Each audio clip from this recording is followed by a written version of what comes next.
A warm welcome to you all. Welcome to the online lecture series of the SDSN College, Palghar. I am Vilas sir, and today we are starting with the new chapter, irrigation management. So today's topic we will discuss about the definition part of irrigation management, advantages and adverse effect of irrigation management, systems of irrigation management, surface irrigation system, subsurface irrigation system, sprinkler irrigation system, and lastly drip irrigation system. So let's start the topic. Irrigation management, it is artificial exploitation and distribution of water at project level, aiming the application of water at field level to agricultural crops. Whereas the dry area or the period of the scarce rainfall to assure or improve the crop product. So in India, various levels of irrigation management are practiced every state of India, and that's why the India is called as a farmers country. In the case of the irrigation management, with an irrigation water meter, the regulated water deficit is established simply with the change of water level in the interior level of the evaporation of a reservoir, positioning of a mark of slide rods, and lower the value of ruler than the one is recommended.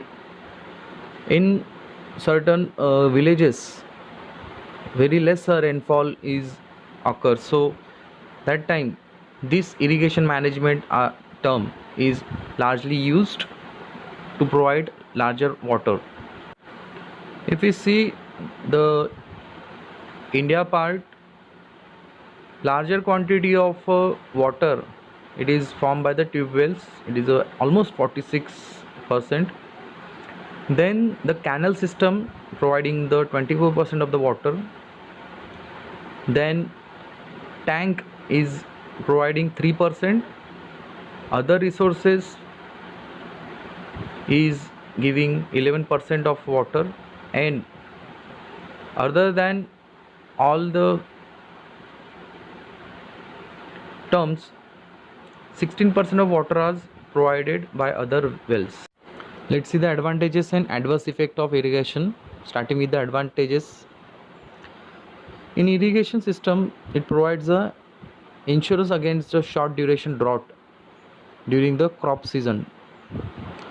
So in this period, lesser rainfall can affect the crop, and that may be very loss of crops may be affected. Second one is the yield of crop is increased, it maintains the soil temperature. Third is maintenance of soil water balance completely, and the water balance is partly. Next is irrigation is necessary for raising winter and summer seasons crops. Next is irrigation improves the groundwater storage. Next, water supplies two essential elements like hydrogen and oxygen. Next, it is necessary for the absorption of the mineral nutrients by the plant from the soil. Next, it brings the biological equilibrium and it enriches the soil fertility. Next, irrigation ensures the choice of efficient, valuable crops and increase the efficiency of input in production. Let's see the adverse effect of irrigation. The indiscriminate use of water leads to the problem of waterlogging and salt imbalance, making the agricultural land unfertile or unproductive. The roots growth in restricted in a irrigated soil, and therefore the nutrient that leach downwards and that are not extracted by the crops, or the settlement of essential nutrients, they goes down at the surface level. Irrigated soil becomes more compact on drying, and thus the tillage requires are high. Next, the erosion of the soil and the loss of plant nutrient and the wastage of water is in the slopy land. It is mostly seen. In the deep clay soil, a huge quantity of water is lost by filling the cracks. Therefore, it reaches at the saturated level. The preparation of the boundary bounds, plot bonds, channels for the irrigation and drainage, it reduces the effective sowing area. The requirement of the costly inputs such as the fertilizers and tillage are considerably in the irrigated agricultural land. So irrigation water is often acidic or alkaline sometimes, and it contains injurious salt and impurities for growth of weed seed, and that may affect the crop production. Lastly, it incidence of insects, pests, pathogens, parasite and weeds are occur in higher rate at the irrigated area. Let's see the systems of irrigation. There are the different system are applied. It is depending on the topography or the condition of land, soil types, crop water resources, climatic condition and cost. As you can see in the chart, the irrigation system is provided. So different type of irrigation system is practiced, like surface, subsurface, sprinkler and drip system. In surface, the flooding system is applied. In flooding, wild flooding and control flooding is applied. In control flooding, again the four way we can provide the irrigation. First is the border stripe, next is check basin, next ring and basin, and lastly ridge and furrow method are applicable. Let's see the surface irrigation. It is an application of water and distribution over all the soil surface by gravity, and it is oftenly referred to the flooding area like a irrigated, and the water is applied. It moves over the land on the surface freely and it is infiltrate into the soil. There are the two types of flooding techniques are applied. First is wild flooding and second one is a control flooding. Let's see wild flooding. In wild flooding method, water is provided by the channel and it is allowed to the flood in the entire field area, and it is uncontrolled way. This practice is followed where the water is abundant and is expensive. That means lots of water are used here. It is followed by smooth lands, and that may be a wetland for the rice or the paddy field, and close growing crops like leafy vegetables and fodder crops are used. There are some advantages and disadvantages are seen in wild flooding. It is less expensive and it doesn't require any skill for. Then it expects the land leveling and the boundary level bounds for the preparation, and no other field is layout necessary. Lastly, the supervision of the water application may not be required. So these are the advantages one. Let's see the disadvantages. The main drawback of this method is loss of water in higher way. Next, the most inefficient method in which a high laying patch remains dry. So sometimes some area would not cover the water, and the low laying once the submerge the water. Last, all the types of a field management practiced in a very poor way. That means nutrient supply is very less. Next is control flooding. Let's see first border stripe method. In this method, the field is divided into long narrow stripe with small parallel ridges on the slide. The length may be approximately about the 30 to 150 meters long, and 6 to 8 meters wide, in which it depends upon the field condition and the crop types. The border stripe method is laid out along with the general slopey area. As you can see in the figure number 7.1, the border stripe method, the diagrammatic way, and second diagram, the 7.1b, the border method is applied in the field area. Next is the check basin method, and this is a commonly used method among the surface method of the irrigation system. In this method, the field is divided into small plots surrounded by bunds at all the four sides.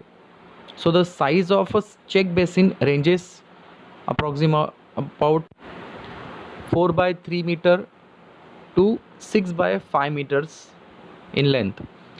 The shape may be rectangular or square, depends upon the topography and the soil texture. It is suitable for the crops like a groundnut, wheat, finger millet, etc. And this method, the water can be applied uniformly, but more labor is required for the preparation area. Next is ring and basin method. In this method, the small bunds of 15 to 20 centimeter high is formed around the stump of a trees at the distance of 30 to 60 centimeter, depends upon the quantity of water is applied. And this method is applied controlled way or restricted area around the stem. So if you see the picture, the tree is covered by a water and the bunds are made around that, so the water cannot be passed out because the ring is made to support and hold that water, and a very effective way the water is provided. Next is ring method. There are the circle beds, heap of soil around the plant trunk or plant stem. It is made to avoid direct contact of water to the plant, and this helps the avoiding of waterborne diseases. Next is furrow method. In this method, the small parallel channels are made to carry out the water in a small stream between the rows of crops grown on ridge or the furrow slide.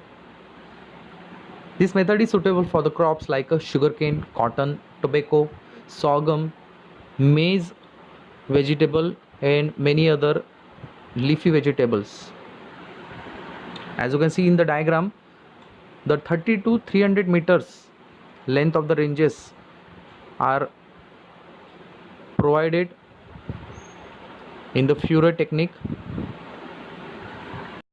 Let's see the subsurface irrigation system. In this system, the water is applied into the series of a field ditch or through the under the ground, perforated and provided by the pipes under the surface of soil. So the depth of the ditches varies approximately about 30 centimeter to 1 meter and 15 meter to 30 centimeters as per the requirement.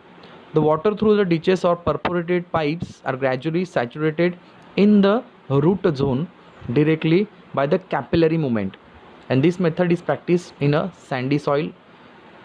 For it is perfect for coconut garden and generally practiced in Kerala, and for vegetables, and these are practiced in Kashmir area. Next is sprinkler irrigation system. In this method, the application of the water under the control manner as like a natural rainfall, and it is called as a overhead irrigation. It is generally or commonly known as the Tushar Sinchan in Maharashtra. It acts like a spray, and it is important component of the sprinkler irrigation system. Generally, the pumps, pressure gauge, control valves, main pipeline and lateral line, T coupling, vents, plug, riser pipe and sprinkler head are the component of a sprinkler system. This height of a riser pipe depends on the height of the crops. The sprinkler heads are rotated continuously and the types of fixed rising pipes. The sprinkler head are generally have two nozzles, one to applying water at a longer distance and other for the shorter distance. It is depends on the condition of crops growth. Let's see the advantages of a sprinkler irrigated system. It is used almost all the crops for all the types of the soil in season. Water can be applied at the control rate with a uniform distribution and a high efficiency. That means the land leveling is not essential in this method. Runoff or the soil erosion is less. Soluble fertilizers and herbicides, insecticides and fungicides can be applied through this method easily.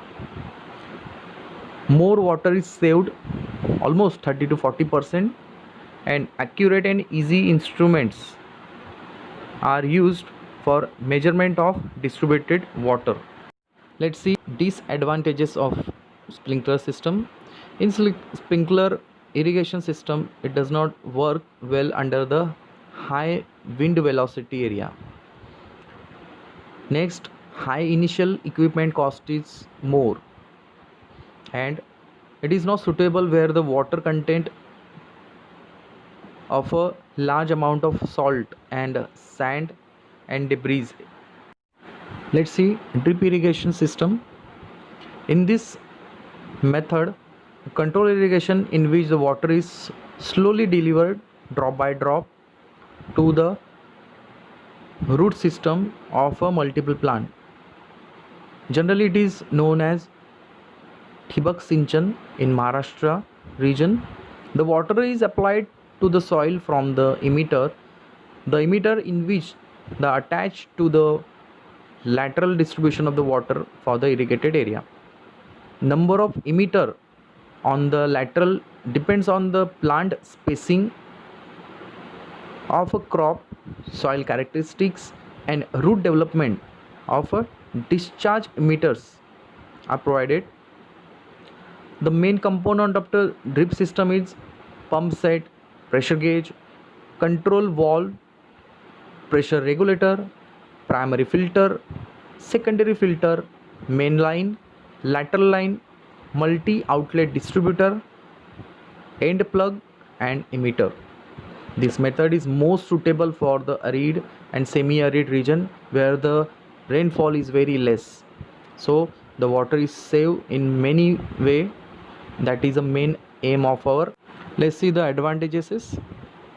First, it saves water more than sprinkler irrigated system, and it saves around 70% of water and labor cost. Water loss due to the percolation, runoff and evaporation is quite minimum in this method. Weed population is less due to the limited surface area. No land leveling is necessary and it can followed by hilly terrace area. The fertilizers can be applied along with the water. It is more suitable. It is better and higher yield can be obtained regularly.